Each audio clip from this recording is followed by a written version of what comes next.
Hello, good afternoon and welcome to the Midday News.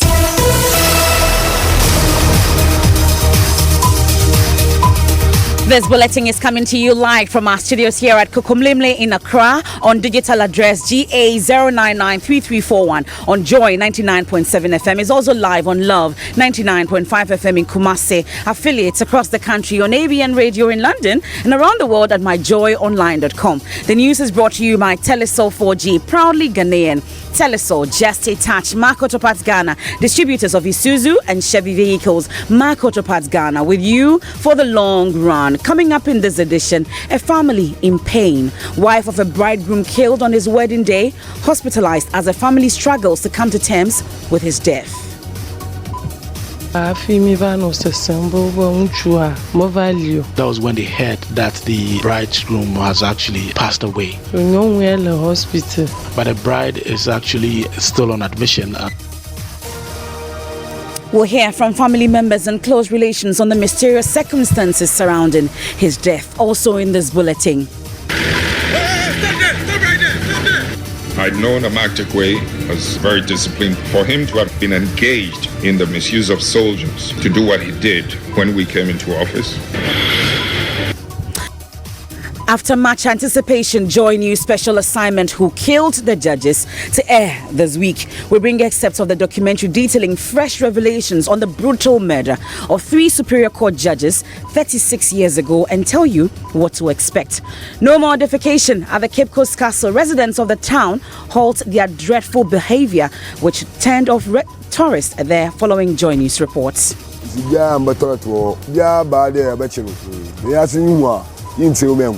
These days, residents have stopped defecating here. And in sports. Now, Kumasi Asante Kotoko have announced signing former Black Stars captain C.K. Akono as their new head coach on a 3-year contract. We have all that and more here on the Midday News with me, MFA Pau.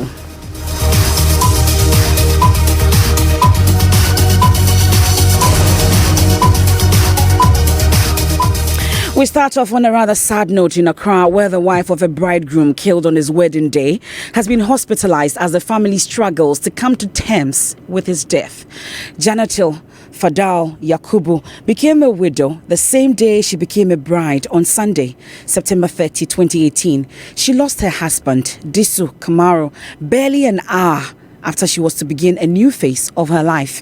Posts on social media suggest the newlyweds were on their way to the Africana guest house near the Atomic Roundabout for their party when another vehicle crashed into theirs at Medina, Accra. My colleague Maxwell Agbegba has been following up on this story. He's been speaking to a member of the deceased family. So,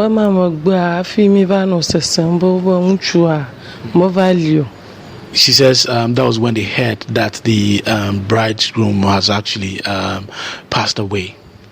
So, hospital. Yeah, overlook Abiko ho. Hello, hospital theater. Na bamiakata. Choma mi kaka. But the bride is actually still on admission at the hospital. Tafiki Echuafi va. Over Hachu area mafuma yono yoyom. Yeah, I like him. What you join? Me ve kwe. Na mi ba mi kwe fia mi dalakpa mi ve kwe ta. Yeah. Well, she says she's unable to tell exactly what happened prior to the accident, but she says that the body was taken to the police hospital and then it was later transferred to the 37 military hospital. And now they are here waiting for the necessary documentation to be completed so they can go and bury the body later, the remains later today. Now, Al-Hassan Seidu is a security man at the Africana guest house. He says the buffet was ready with drinks. According to him, they all left without touching them after they heard the news. The guy, how I know he is a very, very, very good guy. Because the manager is an anchor. He's an anchor. Because if the manager I know the guy. Because I do go their house, go work, give them. Sometimes Saturday, Sunday like this, if I get a day off, I know they didn't work. Manager make I go their house, go work, give them, because I know it's not be today. Since last week he tell me say he want to marry. I say he want to marry is good because any man before marry. He say he want to marry, but he want to come and do the creation here for him family, they for come and join for here. That's the reception. That's the reception. You see, I say, oh, everything is fine. Because whatever you do is good. Because the woman say if you go marry, they say the woman there for the talk ready. Because Saturday they go to talk ready, they go do everything for there. How they do everything for there, no? You say, how talk ready for if you taking wife come to home, then the next Sunday, they from home, they for come to reception here. I hear say like 12:30, they for come here. Yeah. But people start to come. People they start to come. People they start to come. People start to come. Later in father to he come. After in father come, he asked me say where the manager they were. I say manager there the office. We lead the father to office. He goes sit down to manager. Me I left there. Whatever they are talking, I don't know. You see? Later Frank said they fix everything. They would enjoy together. Now we are waiting for them. Later we hear say the guy go get accident. Accident. I hear the place is very close to the Hacho police station. Yeah, That's the security man at the Africana guest house narrating to my colleague Maxwell Agbagba what they hear, or his account of what actually happened. Now, Frank Kafui-Hodo was in charge of decor and sound system at the wedding reception. He says he spoke to the deceased some hours before his demise. Within some few minutes, my wife came back informing me that Obolo is no more. The one who is coming to do the wedding reception is no more. I was like, what? Initially, I didn't believe it. So I need to rush down to the venue and see for myself or hear from the uncle's own mouth. And the uncle confirmed to me really that the guy is no more. And I was like, what happened? He said an accident. I was like, this can't be true. It's just too, I don't know what to say. The story is too distinct for me to believe. But looking at the tears from the family, people from Nigeria, people from Volta region, with their food stuff, buffet table was set up. Everything was set. We were just awaiting his arrival, and the unfortunate incident happened. Let's get on the line now and speak to my colleague Maxwell Agbagba for more on this. Maxwell, so bring us up to speed. Before you actually do that, what exactly happened? Can you tell us? Well, MFA, we are told that by family members that the newlyweds were heading to the Africana guest house, as you already mentioned. The wedding was on Saturday, and then on Sunday, the wedding actually took place at Takrady on Saturday, and then they were heading to the wedding reception, which was the following day, which was on a Sunday. Just some few minutes, because they live at Taifa, so they were heading towards the Atomic Junction area, very close to an area which is called the Atomic First Light. That was where we are told that the deceased lost control of the steering wheel and then ran the vehicle into a tree. Now, I'm standing some meters away from the Hyundai, Santa Fe vehicle that they were using. Screen of the vehicle is actually completely, destroyed. Now, from the back also, you can see some damages, caused to the vehicle. The airbags of the car are also stained, with blood.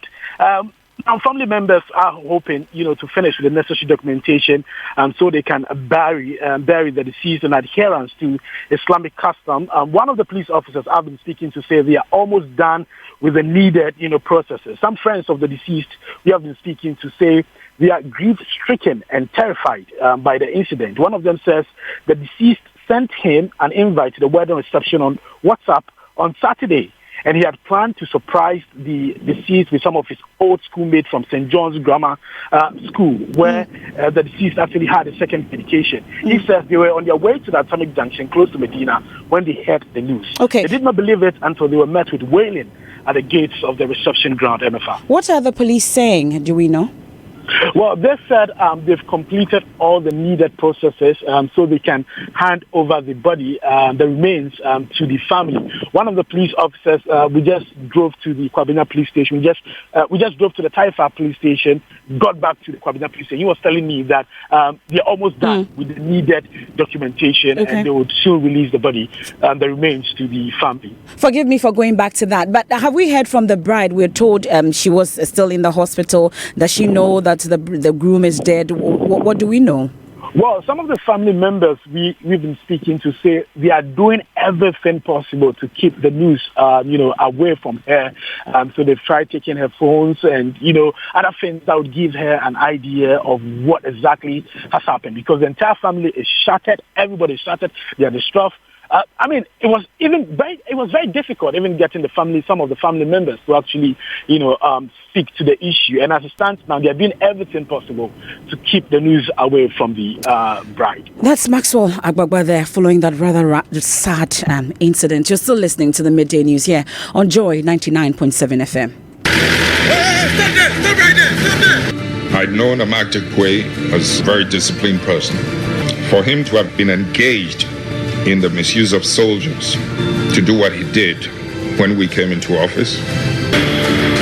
When we got the name of America, because he signed for the vehicle, then we decided to pursue that line. We got to know his girlfriend in the broadcasting house. They could go to Rawlins's house. You see, they had all the freedom to do whatever they like. We were actually supposed to have a recording of Amaktek Kwe, who was alleged to have actually led the killing of these 3 judges in '82. Now, the person who gave me the recorder, those days it was one of these. That's Flight Lieutenant George Rawlins. I don't remember.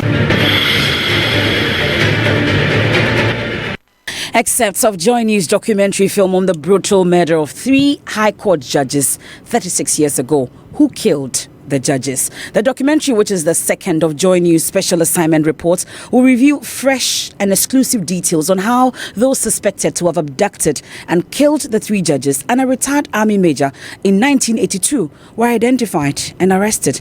Justices Kwejo Ejeyejepong, Fred Pokusa-Kodie and Mrs. Cecilia Krantingado, as well as Major Sam Akwa, retired, were shot and killed during a curfew imposed by the PNDC. Well, Raymond Akwa, who killed the judges, joins me in the studio with details of this documentary film. The wait is finally over, should I say. How long did it take you to put this together, Raymond? Almost 2 years. Approximately 2 years, to be clear. Okay. So what are we to expect? I know it's tomorrow, 2nd October. What are we to expect in this documentary film? So this will be perhaps the most comprehensive account of what happened right from the beginning and what has been done over the years, among other things, to fix the problem, to make sure that we get to the bottom of this matter, to bring one form of conclusion one way or the other to this particular issue. All of them put together is what you're going to get, answering all the outstanding questions which are beating the minds of people even up to date, 36 years down the line. And this is instructive also because 36 down the line, many of the people in this country were, in fact, the chunk of the population were not born. So they have no proper appreciation or idea of what really happened. This is also to inform that section of the population and those who have some small idea of it but do not have the full story. Okay, but this question keeps coming up there. People keep asking why who killed the judges? Why are we highlighting this? To what end they keep on saying? So first and foremost, there's a need to properly document your history. Secondly, so you can learn from that. So you make a conscious effort not to never repeat it. It's been said, I'm sure you've heard it before, that the gentlemen who were hauled before the Supreme Court in the Muntia 3 case, if they were minded by this particular history, would have actually been more careful in their, pronouncements. How the court treated the matter showed you how they took this thing serious, and this is the background to that particular treatment. To forestall occurrences like that, to put your history right, to have a brighter appreciation of where you have come from as a state, so you can properly say never again. That's why this is relevant. Okay, so after watching Who Killed the Judges, would I actually know who killed the judges? You need to watch that. Okay, so what time is it airing tomorrow, Raymond? That's a good one. 8:30 p.m. on all our platforms, on all Certainly. multimedia platforms. Thank you very much. Raymond Akwa, 2 years of putting together that documentary, Who Killed the Judges? You definitely would want to stay. Tune in to Joy 99.7 FM, Joy News on Multi TV, Adom TV, Adom FM, all multimedia platforms. You get to know who killed the judges. Now let's do some politics. So the national chairman of the New Patriotic Party, Freddie Blay, wants the opposition National Democratic Congress to put up former President Mahama as their candidate in the next general election so that they can beat him again. Mr. Blay was reacting to reports suggesting the former president has called on his party supporters to work hard to prevent the ruling NPP from rigging the 2020 elections like they did in 2016. Speaking to Raymond Akwa, the NPP chairman was convinced this is the only way to prove to President Mahama they won the last election genuinely. I find it ridiculous that he would be in a position to say so. I don't think he can say that, put his hand on his chest and say that he lost it fairly. But maybe I wish they could give him another chance. The NDC will give him another chance. You want the NDC to elect him? Well, if he comes, it will be good for all of us. Really? Let's see. You think it's an easy beat for you? No, it's not. I won't say it's an easy beat. Every election is an election. But it would be nice for him to be satisfied that indeed he was properly beaten. He should come for a repeat. How is the NPP doing in office? So far as I'm great. Concerned. It's not easy, but we're doing great. We're trying and others disagrees that, in fact, they are saying that there's currently hardship in the country. Will not discount that, but this is only momentarily. Sooner than later, you'll see. You're setting up one factory, one district. Many say all these things. We are almost 2 years. We are yet to see the factories materialize in the various districts. You know what? You put up a factory, not in a day. So I'm thinking that we ourselves are not too patient with ourselves, but given a little more time, if you are steady and focused, sooner. Can the NPP deliver on all of its promises? Most of it we will deliver. 70%? I don't even want to give myself maybe 80% we will do. But given time, it will happen. And therefore, all we need is be patient. So fortunately, sometimes our own people belonging to our own party, are not quite patient.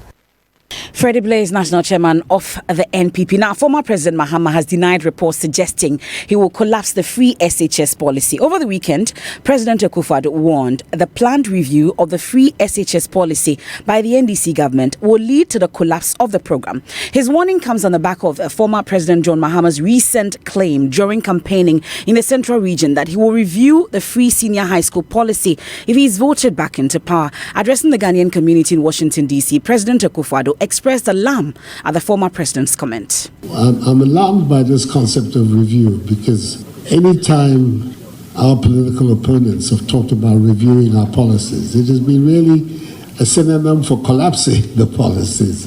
We remember the one premium for the NHIS. The one premium payment not only did not materialize in the 8 years of their office, but then systematically the national health insurance system was degraded. And perhaps it shouldn't be surprising because they opposed it when it came in, just as also they opposed the free senior high school policy. So I'm very worried about the idea that the people who oppose the policy, if they have an opportunity to come to power, are going to review it. I suspect reviewing means collapsing it. That's my understanding. But I don't think that the Ghanaian people are going to allow this very important policy to be collapsed. So you heard President Akufo-Addo in Washington, D.C. Well, former President Mahama is denying reports suggesting that he will actually collapse the free SHS policy. Let's speak to his spokesperson, James Ejenim Boateng. Thank you very much for your time here on the Midday News, Mr. Ejenim Boateng. So free SHS is a policy that the former administration NDC government opposed whilst campaigning. Why then do you seek to review it? You heard the president. He takes that review as a collapse.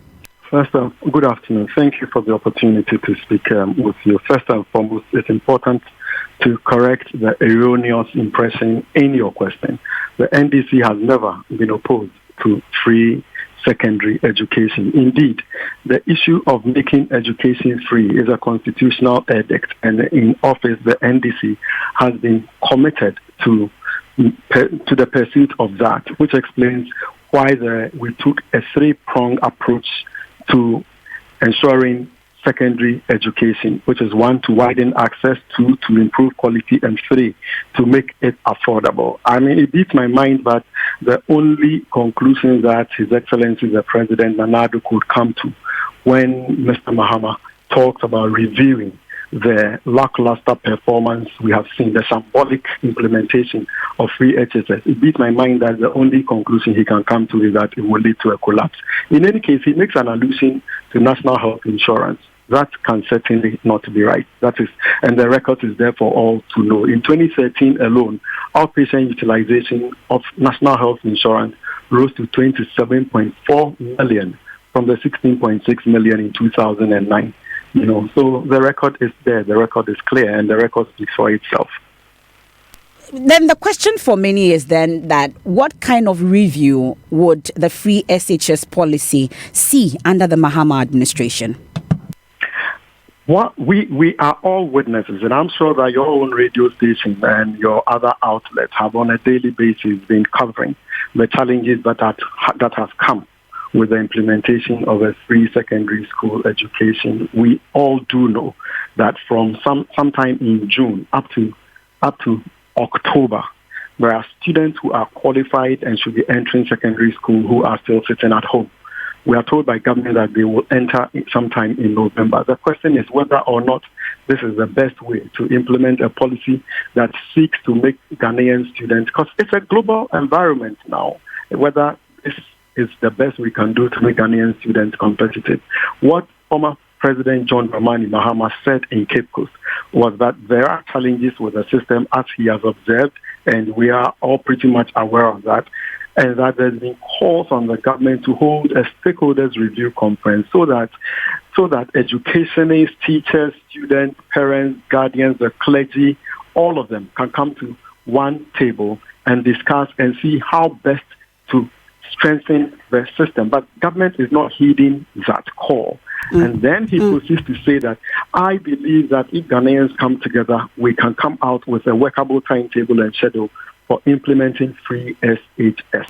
Okay, but the president, Akufo-Addo, is known for his free SHS policy. Some have questioned what does the former President Mahama wants to be known for rather than wanting to review someone else's policy? What do you mean is someone else's policy? I have told you that the matter of free education is a constitutional edict. It is not a matter that is being rolled out by... But of course, we didn't see that under former President Mahama, did we? How do you mean you didn't see that? That is certainly, again, not true. Under the tenure of President Mahama, that was the commitment, and that was what President Mahama spent long hours of his time in office committed and pursuing.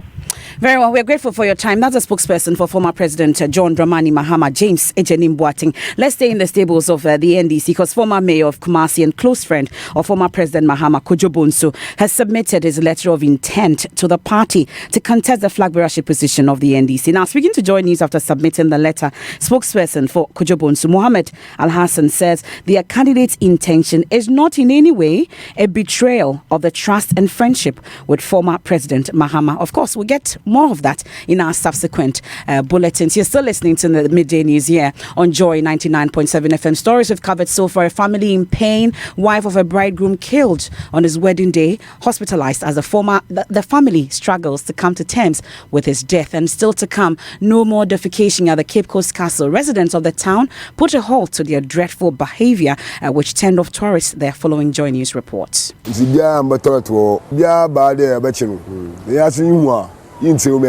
These days, residents have stopped defecating here. Now, this very moment, it's the pulse of possibility, potential, power. It's time to make your move, to take that step. The time is now. Now. The great things you do tomorrow start with the small steps you take right now. So take that step with Old Mutual. Call us on 0302 230 638 and make now count. Old Mutual. Do great things every day.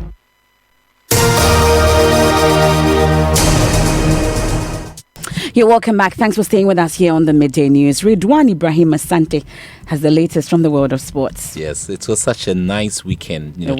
Traveling, on the hills to visit 3 schools and talking, to them. But the only pain I come back with is that, some of the Muslim schools, the girls are not allowed to pray, and that's a bit of a worry for me. Maybe you can lead a campaign for me. They have the right to help pray. Me do that, of course. Yeah, they have the right to pray. It's too bad. But we'll be getting into that one. But this afternoon on sports, we've got huge issues to discuss at 1 p.m. with the team. But first, some of the running stories are that CK Akono is the new head coach of Kumasi Asante Kotoko, and he has agreed a 3-year deal to take charge of the Porcupine Warriors. This has been confirmed by the club, and the former Black Stars captain, he has replaced Pakwesi Fabian, who resigned 7 months ago. Now, MFA also, there's another running story which is about the Black Stars squad for the 2 matches against Sierra Leone coming up later on next week, where Kwesi Appiah, the coach, has named 23 players to do justice to the cause now. And named in the squad is Captain Asamoah Gyan, who is making a return after missing out on several call-ups. Also, there are no places for their U brothers, Jordan and then Andre. Several players are making a return, like Mubarak Wakaso is coming back. Also, we've got Levante striker Emmanuel Boateng coming in and more.